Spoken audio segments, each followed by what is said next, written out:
Welcome to Blackpack Homestead. Today we thought that we would fill you guys in on why we started this lifestyle in the first place. What motivated us to grow more of our own food.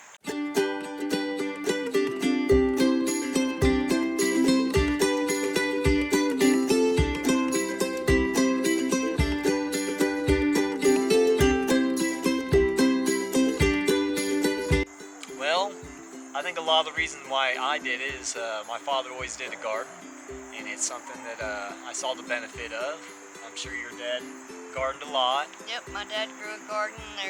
They had like 5 kids, we had 4 kids, and so, you know, our dads both grew gardens so they could feed us all, you know, afford to feed us all. So yeah, my dad grew a great big garden every year. My dad canned, froze, made homemade grape juice. He did all the things. Oh yeah. His dad did too. I love it. We also do it for the self-sufficiency of it. I personally like the idea of being able to go out and eat your yard. Yeah. It's something that I really enjoyed. I just like the fresh veggies, and you know, having a little bit of food stored up isn't a bad thing. Yeah. You know? I guess really we ought to start back probably about 10 years ago. Was the first time Chris ever brought up to me of raising some sort of meat animal and growing a bigger garden than just for fresh eating. And my response was, Chris, there ain't no way we can do that. I am too sick. What if I get in the hospital and I'm there for months, which has happened, and we've got all these animals and all this garden? How are you ever going to do it all by yourself? Well, he was like, you do it in steps, Morella. You don't get like goats, cows, sheep, and pigs all at once. And I'm like, still not convinced. So we go on, you know, for a few more years talking about it, start watching some Homestead channels, and I start really getting into the fact that Western medicine isn't helping. And so that's when it started working on me, right, baby? Yeah. Actually, I think when we first started dating, I was running kung fu classes and, you know, working a few jobs and everything, and she had a clot here in her shoulder that had always bothered her, and I took my Chinese herb Elixir there, or not Elixir, it's a liniment. It's a liniment. It's called Dittajau. And what'd you think about it? Well, I mean, coming from a healthcare background and very Western medicine, tunnel vision, because that's all I've known my whole life, I was like, well, you know, Chris, I've tried everything, and my entire arm would swell. It was a clot from another portacath that I'd had, but on this side. My arm would swell, it would hurt in here, and we were just hanging out at his house watching movies, and he said, here, let's put some of this on it and see if it helps. And I was like, psh, we can rub that I've used crap. everything. Everything Yeah. works. Well, it was There's just nothing works. It was a little vial. It probably cost me $50 maybe for a small vial of it. Yeah, but it was something that was beneficial to her. I ended up giving her that little bottle, and you used it up, didn't you? Yeah, it worked. I mean, within 5 minutes of applying it up here where the clot was, and we did my whole arm. And my rings, I couldn't take them off. My hands were so swollen. In a matter of 5 minutes. 5 minutes. I mean, the pain started to go away, the swelling started to go down, and that's what really triggered my interest in natural healing, natural medicine. Herbalism. And, you know, and then fast forward to 10 years ago, 2010, we were married like 3 years, and we're living here. And Chris and I are watching a lot of Homestead channels and prepper channels on YouTube, and he's still really coming from the prepper side. But the Homestead community really showed me how I could heal myself with food. Food is your medicine. You know, and that's what really made me go, okay, Chris, you're right. Well, I wouldn't consider myself a prepper. I would consider myself a homesteader. But they do run like this. More self-sufficient Yeah, I mean, they're homesteading. like this, guys. It's all an issue of why you're doing it, I suppose. Yeah, yeah. You know? And so, I mean, having food stores is great, but that's more of the angle he was coming from, is being self-sufficient and having food stores. And what really made me say, all right, let's get some rabbits, let's try this, is everything I eat causes me pain. Everything. It doesn't matter.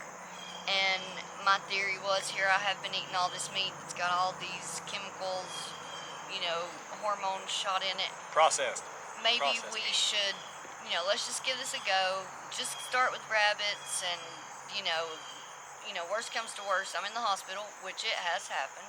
And Chris, of course, took care of the rabbits and the dogs just fine, because we didn't overwhelm ourselves with all the things at once. One step at a time, guys. I'm telling you, one step at a time. Because what will happen is the project you did previously will come back to haunt you. Find yourself having to go back and take care of it, maybe spray it down, or whatever you're doing. It's not just plan it and leave it, guys. Very seldom does that happen. True. But you learn these methods, and along with learning the methods of gardening and of how to take care of these plants the way that they did before there were chemicals to spray on them, it just leads straight into a simpler way of life. Yeah, if you want to consider it simple. By today's standards, it is considerably more simple, because of the fact that we spend less time in the house, sitting on the couch, in front of a screen, with our phones in our hands, because we've got stuff to take care of outside. I have spent more time outside in the past 3 years, or 2 years, than I probably have in the last 10. And it has been great for me. It's good for you. It keeps you out in the fresh air. You get the fresh veggies. Exercise. You may not think it's strenuous, but it is. when you're doing these things over a period of time, guys, you're still burning calories. Yes. You're going. So. For regular, normal people, it's probably not as strenuous as it is for me.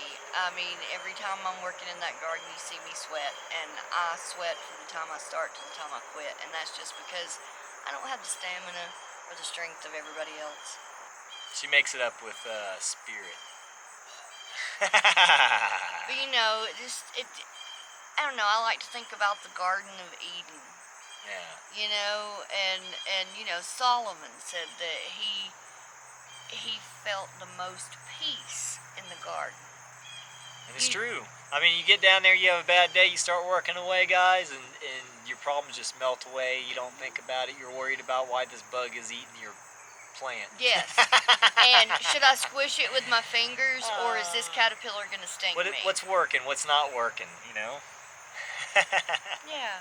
But yeah, Solomon said of all the places in his life, the only place he found peace and solitude was in his garden, or in the garden. And I totally get that. Yeah. Because when I'm down there in that garden, my pain melts away. The thought of when my next doctor's appointment goes away, the thought of how bad I've been feeling goes away, because I'm totally amazed by God and the amazing things that He does in the garden. From this tiny seed, it has everything in it it needs to sprout and grow roots. I mean, it's just a miracle. It is. It truly is just an absolute miracle, and I just hope that you take this as an encouragement to go plant a seed and watch it grow. Plant a bean. A bean is amazing. Just take a tomato plant. Take a tomato that you couldn't finish and it's going bad. Just chuck it out in your yard, guys. Just let it fly. Yeah, you'll have tomatoes all over. We even though our tomatoes didn't do great this year because we had a lot of little critters eating the tops of the plants, we had tons of volunteers. Tons. Tons and tons, because last year, I was throwing tomatoes into the garden when I didn't get them put up fast enough, and they'll go bad quick. And I just throw them in the garden, and Lord, there's so many tomato plants. tomato plants, more plants than We save our tomatoes. onions sometimes. Remember, I found that Yeah. onion and chucked it down in there, and it rooted. Yeah, Did good. we've Did done. good. We planted grocery store garlic. Yeah. It's down there right now. Yeah. Well, we planted Right. that back in the late spring, but so Yeah. it'll be a next year harvest Oh, of we're gonna garlic. get some. Well, It'll be a next year because it's already died back. It'll be spring before we'll get any of that. But you know, thinking about a simpler life and the Garden of Eden, you know, makes you think about the old ways, or at least it does me. You know, learn a new skill, a skill that maybe your great-grandparents had.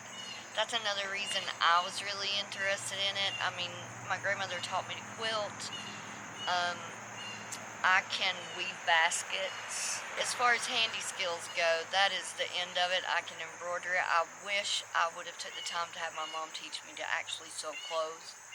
But, you know, maybe one day I'll get around to that. That and just the preservation of knowledge. I mean, you're right. Your grandmother, all your ancestors had these skills, and when their generations passed away, a lot of that knowledge just left with them.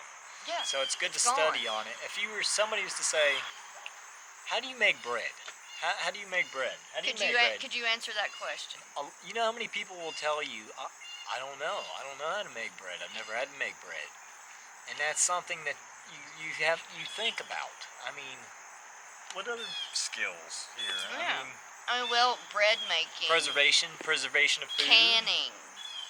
Canning, dehydrating. I mean, you don't have to have a dehydrator to dehydrate. Most of the herbs that I've dehydrated this year, same way I've always done it, hung them in the house till they dry and then stripped them into jars. Oh, yeah. Leather britches.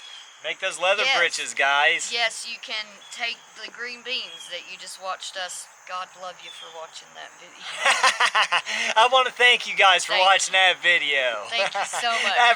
Average watch time was 8 minutes and 30 seconds, guys. So thanks for that. I appreciate it. It was yeah. It was painful, but you bore with us, y'all. You bore with us. So instead of vacuum sealing your green beans and freezing them, you can take a thick, strong thread and a needle, and once you've strung your beans, don't break them and leave them whole, and then you just put the needle and tie a knot in your string, and then pull the string, and then just thread your beans onto that string. It'll look nice, guys. It'll sit like this. It'll be perfect. And then you hang it just like I hang my herbs. We've made leather britches before. There's a video on that. It's like 2 years old. But I'll link it in case you want to see our video where we made leather britches. Every time we deal with green beans, it's a fiasco. Or at least every time since we've been growing this green bean. Anyway, it's true. Anyway, so, yeah, leather britches, drying peppers on a string the same way. I mean, but there's so many other skills, like learning how to make apple cider with an apple press. I want a sorghum press so bad I can't stand it, so we can actually grow sorghum and press syrup, or the sap out of it to make syrup. But man, a sorghum press, they only make them in Vietnam. Now, well, that's the only place that I know of. Steel. And I'm telling you, it takes you like a long time to get it's it a lot of work. over here. It's not near as much work as probably maple syrup. I mean, no, it's different. It's different I don't know, work. it's different. Yeah, but it's anyway, let's don't get sidetracked Yeah. on the making of the syrup. The point is learn an old skill. A skill that will serve you well throughout your life. Say, God forbid, we suffer another food shortage and you somehow come in contact with a giant bunch of apples. And you're like, I'm going to try to make some apple cider. Try it. You don't have to have an apple press. If you have a juicer, you could try to make it. You know, I mean, there are videos on everything, so I just really want to encourage you to learn a skill that may be new to you. Like fermenting. Yes, Remember, like we were so fermenting. terrified when Yes. we made that first ferment. We're like, I don't know. Every Let's time we're try. like, well, the first time... Nobody in the history of man has ever died from doing this, guys. No reported anything. So we felt safe about it, and it came out great. I'm so glad we do it more and more.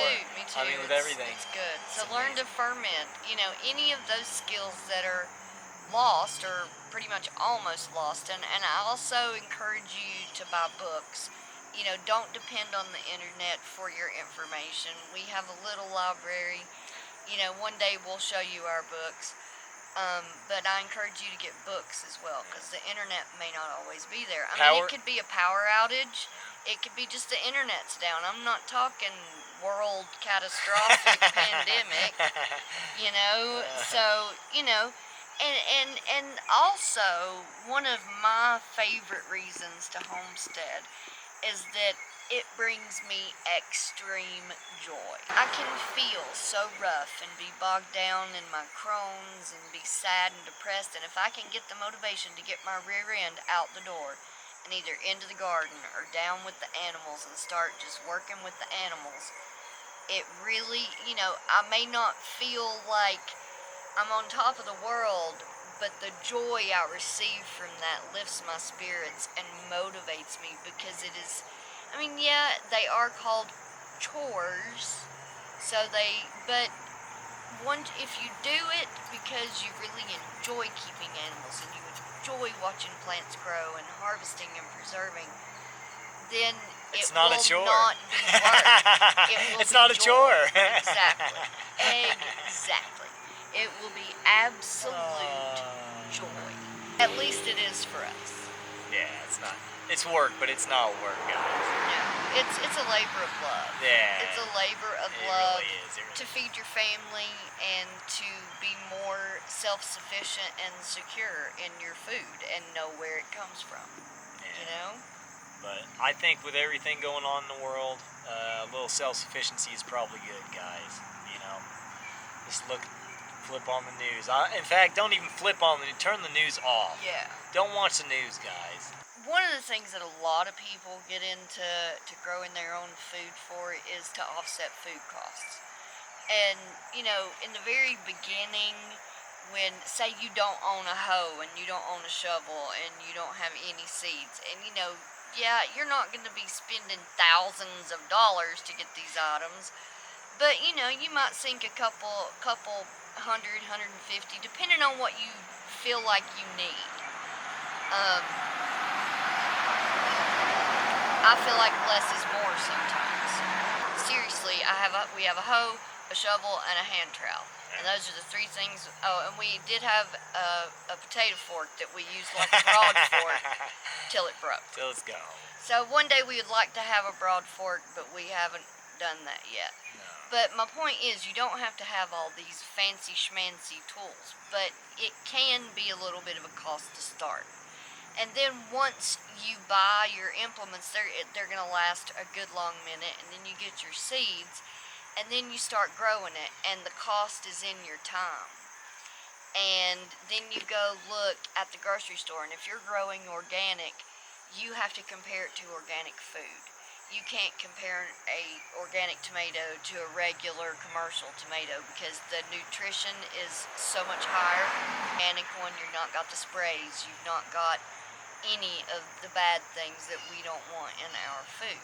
So when you think about it, always compare, if you're growing organic, compare it to something organic in the store. And then you'll really see what you're saving, because if you were going to buy this one tomato for $6, you know, and you just grew a row of tomatoes and you've got like 60 of them, and you paid $1.99 for the pack of seeds. You see, that's where your saving comes in. But you get that nutrient-dense food, and that's really what you want, guys. And that's what is your medicine. Yeah. You know, a lot of the foods that when they've been modified or you know, had something spliced in to make it more disease tolerant or more heat tolerant or more wet tolerant, drought tolerant, when you change things in genetics, it can tweak and make other things about plants. Dogs, look at dogs. There you go, perfect example. So just look at the eggs. The egg that you get from the store, that cheap watery egg, you break it open, you're like, oh yeah, it's an egg. You know, it's an egg.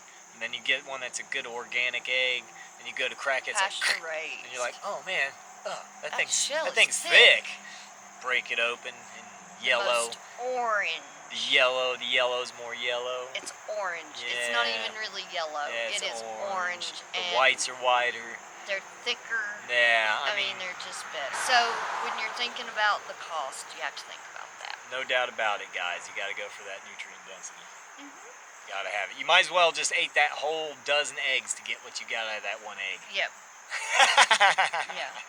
But you also have to think about the fact that if you are living this lifestyle and you're eating the nutrient-dense food and you're getting the exercise, the fresh air, you're getting all sorts of things and, coming in contact with your immune system to keep your immune system on its toes.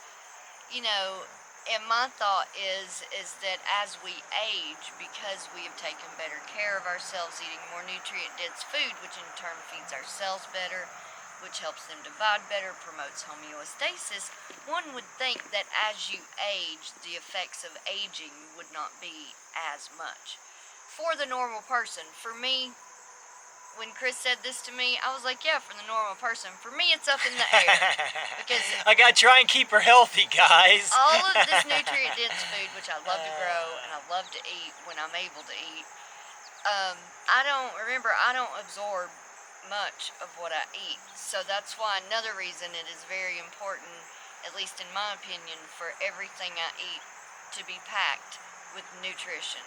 Because I can only eat such a small amount at a time.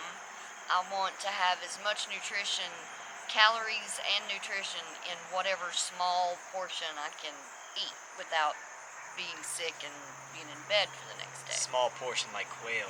Yes, quail. Exactly.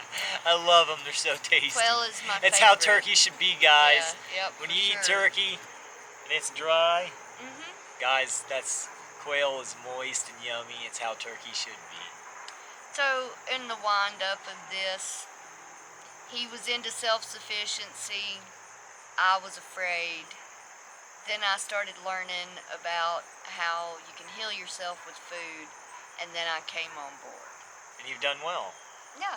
She's the healthiest she's been. I have not been in the hospital, and I'm just going to say in a long time, because every time I say the amount of time it's been, I swear I think I jinxed myself, and then like a couple of months later, I'm actually in the hospital.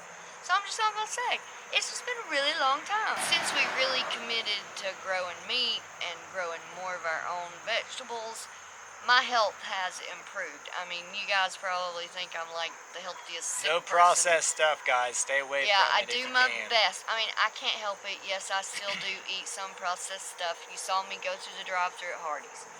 And there's some things that I still just can't let go of. But for the most part, everything that we eat is whole food and cooked. I still buy bread from the store, but I'm working on that. Future projects, guys. Future projects. really wanna do Little bites at a sourdough. time, y'all. Yeah. Little bites at a time. You got to make that 1% of change every day. Yeah. And that's what I say. When I get one task done, I'm like, oh, that's that 1% change. I'm still moving forward. So that's pretty much why we homestead. Can you think of any other reasons? Yes, I homestead for her. And I homestead for her because I want to be here for her. And guys, I want to be able to stay here with her and take care of her. And we can't do that without you. So please hit that subscribe button. Guys, make it happen. It's such a simple thing for you. I hope you enjoyed this episode of Blackpack Homestead. Thank you for watching. He is such a blessing. Thank Kiss you. me. Thank you, guys. Until next time. God bless. Bye-bye.